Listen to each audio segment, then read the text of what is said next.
মা কানা মুহাম্মাদুন আবা আহাদিন মির রিজালিকুম ওয়ালাকিন রাসূলুল্লাহি ওয়া খাতামান নাবিয়্যিন। আমার নবী শেষ, কিয়ামতের আগে আর নতুন কোন নবী হবে না। ও দুনিয়ার মানুষ, যদি তুমি জান্নাত পেতে চাও, মুহাম্মদের রেখে যাওয়া প্রেসক্রিপশন ফলো করে চলতে হবে। আলাদা কোনো তন্ত্র মন্ত্র দিয়ে জীবন কাটাইলে তোমার সফলতা অর্জন হবে না। মুহাম্মদের প্রেসক্রিপশন আল্লাহ 23 বছর লাগায় তৈরি করেছেন, এমন একটা প্রেসক্রিপশন যেখানে কোনো বাড়ানোরও সুযোগ নাই, কমানোরও সুযোগ নাই। আল্লাহ সিল লাগায় বলেন, আল ইয়াউমা আকমালতু লাকুম দীনাকুম ওয়া আতমামতু আলাইকুম নি'মাতি ওয়া রাদিতু লাকুমুল ইসলাম দীনা। মানুষ কোনো জিনিস যদি সাদরে পাইয়া যায়, এটার মূল্য দিতে চায় না। এই যে আল্লাহ কোরআনেই বলতেছেন, ইন্নাল ইনসান লিরাব্বিহি লাকানুত, মানুষ বড় নিমক হারাম। সহজে কোনো ভালো কিছু পাইলে ওটার মূল্য দেয় না। ওয়াজ হবে না, হবে না, হবে না, এর মধ্যে আল্লাহ ব্যবস্থা করেছেন। এটা পাইয়া আমাদের শুকর আদায় করা উচিত না? কষ্ট করে আসছেন, আপনাদের জোর করে কেউ নিয়ে আসছেন যেহেতু দোয়াটা করিয়া যাবেন। কপাল পরার মতো দোয়া না করে যাবেন। এতগুলো মানুষ জীবনে এক জায়গায় কইরা মা বাবার জন্য দোয়ার আয়োজন করতে পারবেন? এত মাস্তানি করেন কেন? এত ভাব কেন ভেতরে? এই উঠা বসা করবেন না, যে উঠবে আরে চেপে ধরবেন। কিছু মানুষকে আটকাইয়ে এরপরে হেদায়েতের বাণী শুনাইতে হবে। কারণ শয়তান তো বসে নেই। শয়তান কি খুশি ছিল যে আজকে ওয়াজ হবেই না, কি খুশি। শয়তান 3 দল। কয় দল? জিন শয়তান, মানুষ শয়তান, নফস শয়তান। জিন শয়তান প্যান্ডেলের বাহিরে আছে, কারণ কোরআনের আওয়াজ পাইলেই পালায় যায়, আজানের আওয়াজ শুনলে পালায়, জিকিরের আওয়াজ শুনলে শয়তান পালায়। আশ-শাইতানু জাসিমুন আলা কলবি ইবনে আদম। শয়তান মানুষের কলবের মধ্যে হাঁটু গেড়ে বসে। ফাইদা যাকারাল্লাহ খানাসা ওয়া ইদা গফালা ওয়াসওয়াস। মানুষ যখন জিকির করে শয়তান পালায় যায়, জিকির যখন বন্ধ করে এসে আবার ধোকা দেয়। জিন শয়তান আসতে পারে না, কিন্তু মানুষ শয়তান ডানে বামে বয়ে বয়ে খালি একটু আঘাত করে, মিস কল দেয়। আর কত, আর কত।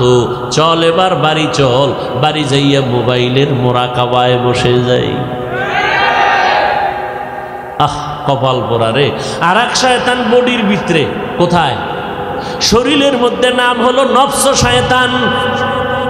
ও কিন্তু নামাজের ভিতরেও আছে, কাবার ঘরের সামনেও কিন্তু ভিতরে বয়ে খালি ধোকা দেয়।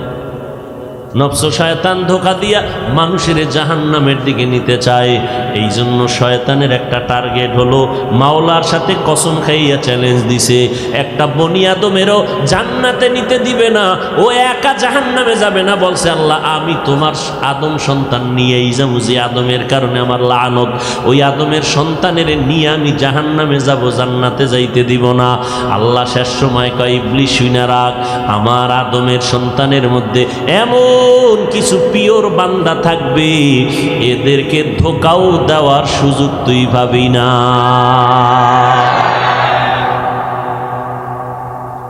ভাইরা আমার, জীবনে তো কম ঘুমাইলেন না, আর এখন গজবের মোবাইল ঘুম তো কেড়ে নিয়ে গেছে। এখন আর জাতির চোখে ঘুম নাই। অথচ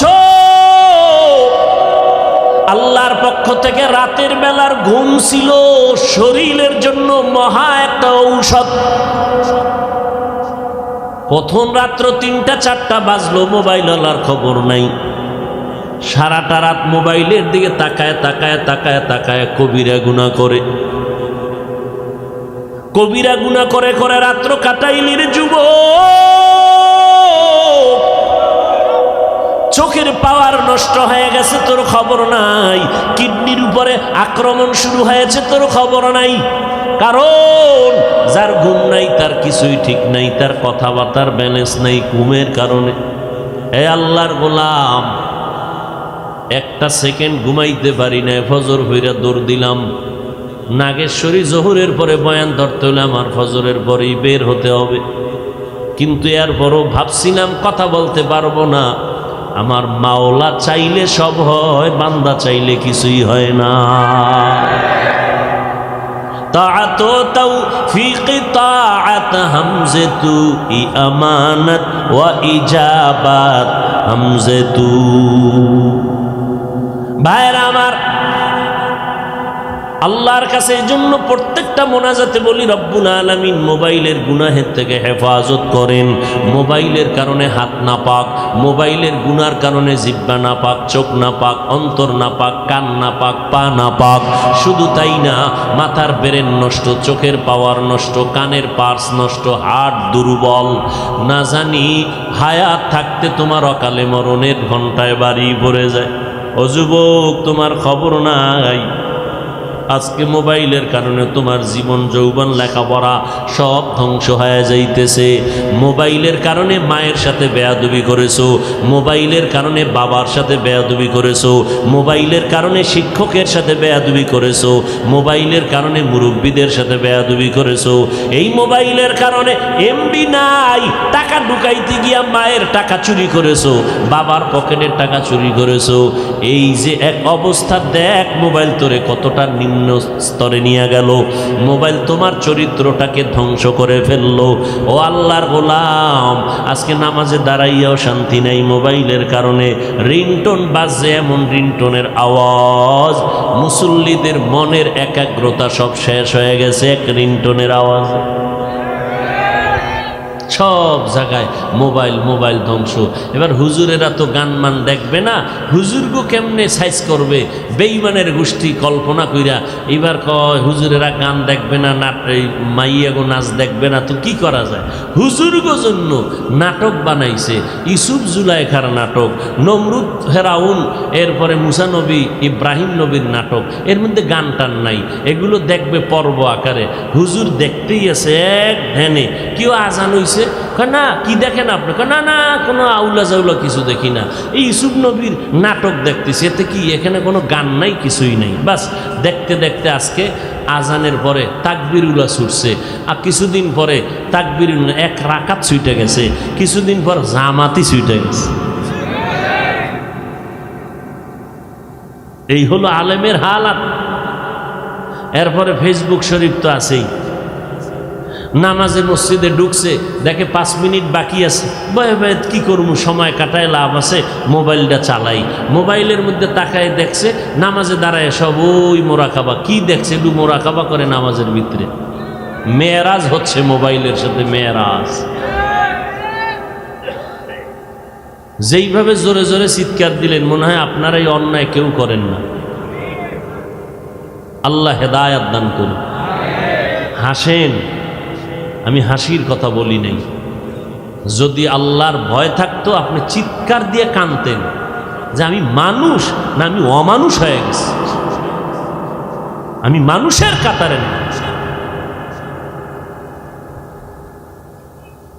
বড় আফসোস।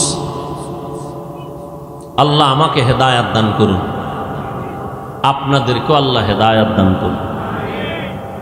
হেদায়াত বড় একটা শক্তি, বড় পাওয়ার ওয়ালা একটা দোয়া।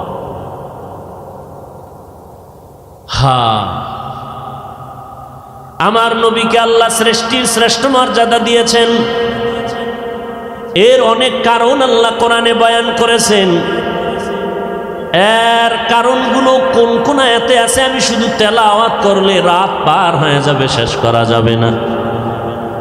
নবীকে আল্লাহ আলাদা কিছু শ্রেষ্ঠত্ব দান করেছেন, বিশেষত্ব, যেগুলো আর কাউকে দেন নাই। আল্লাহ বলেন, আমার নবীরে আমি খাতামুন নবিয়্যিন বানাইছি, আর কেউকে এই উপাধি দেই নাই। আমার নবীরে আমি রহমাতুল লিল আলামিনের উপাধি দিলাম, আর কাউকে দেই নাই। আমার নবী বাশীরা ওয়া নাযীরা, আমার নবী আমার এমন আপন বন্ধু আমি বানাইলাম। মুসা নবী আমার বন্ধু, ঈসা নবী আমার বন্ধু, ইব্রাহিম আমার বন্ধু, ইসমাইল আমার বন্ধু, ইউসুফ আমার বন্ধু, মোহাম্মদ আমার বন্ধু। তবে ব্যবধানটা কি জানো? আমি ঈসা নবীকে ইশারাতান আমার বন্ধু বলি নাই, রাসূলুল্লাহ বলি নাই। মুসা নবীকে রাসূলুল্লাহ বলি নাই, আমার মুহাম্মদের বললাম রাসূলুল্লাহ। মুহাম্মাদুর রাসূলুল্লাহ ওয়াল্লাযীনা মাআহু আশিদ্দাউ আলাল কুফফারি রুহামাউ বাইনাহুম। আপনাদের বদরগঞ্জ মসজিদ আছে না নাই? মসজিদ কার ঘর? সব না একটা? সব মসজিদ আল্লাহর ঘর। বাইতুল্লাহ মক্কা নগরীর মধ্যে একটা মসজিদ, এটা আল্লাহর ঘর। জাতীয় মসজিদ বাইতুল মুকাররম, থানায় থানায় মডেল মসজিদ করেছে বড় দামি, এগুলো সব আল্লাহর ঘর। কিন্তু বাইতুল্লাহর এত দাম, এই মর্যাদা বাইতুল মুকাররমের নাই। এত দাম এই বাইতুল্লাহর, এত মর্যাদা মদিনাতুল মুনাওয়ারা মসজিদে নববীর এত সমপরিমাণ নাই। বাইতুল মাকদিস মুসলমানের প্রথম কিবলা, যেটা সুলাইমান নবী সংস্কার করেছেন স্বর্ণ দিয়া, এটারও এত মূল্য নাই। কারণটা কি? মসজিদ সব আল্লাহর ঘর, তবে আল্লাহ কোন মসজিদকে ইশারা করে ঘর, কিন্তু বাইতুল্লাহকে বলছেন এটা আমার ঘর। বাইতুল্লাহকে আমার ঘর বলার কারণে এটার দাম এত পরিমাণ বেড়ে গেল। বাইতুল মুকাররমের দিকে যদি তাকাইয়া কেউ থাকে, টাঙ্গাইলে কত সুন্দর মসজিদ করছে, মানুষ দেখতে যায়, যতই তাকাও কোনো সওয়াব হবে না। আর বাইতুল্লাহর দিকে তুমি যতক্ষণ তাকায় থাকবা, আমল নামায় অনবরত সওয়াব লাগতেই থাকবে। ইন্না আউওয়ালা বাইতিন উযিআ লিন-নাস লাল্লাযী বিবাক্কাতা মুবারাকান ওয়া হুদা, মুবারাকান ওয়া হুদাল লিল আলামিন।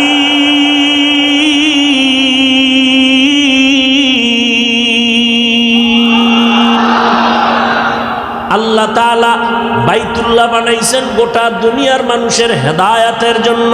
কোরআন দিলেন হেদায়াতের জন্য, রহমতের নবীকে আল্লাহ বানাইলেন হেদায়াতের জন্য। বাইতুল্লাহ হেফাজত করবেন আল্লাহ।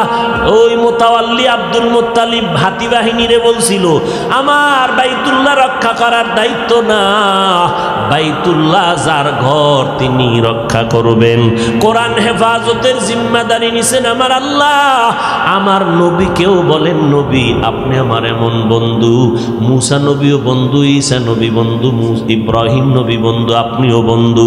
তবে ব্যবধানটা কি? সব নবীরা আমার আল্লাহ তাআলার আশিক, আর আমার আল্লাহ নিজে হলেন মুহাম্মদের আশিক।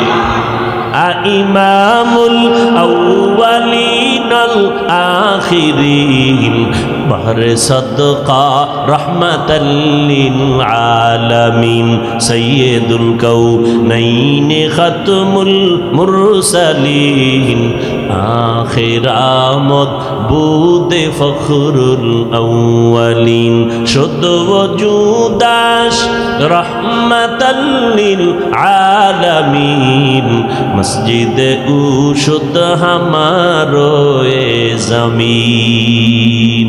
ঘুম আসতেছে আপনার?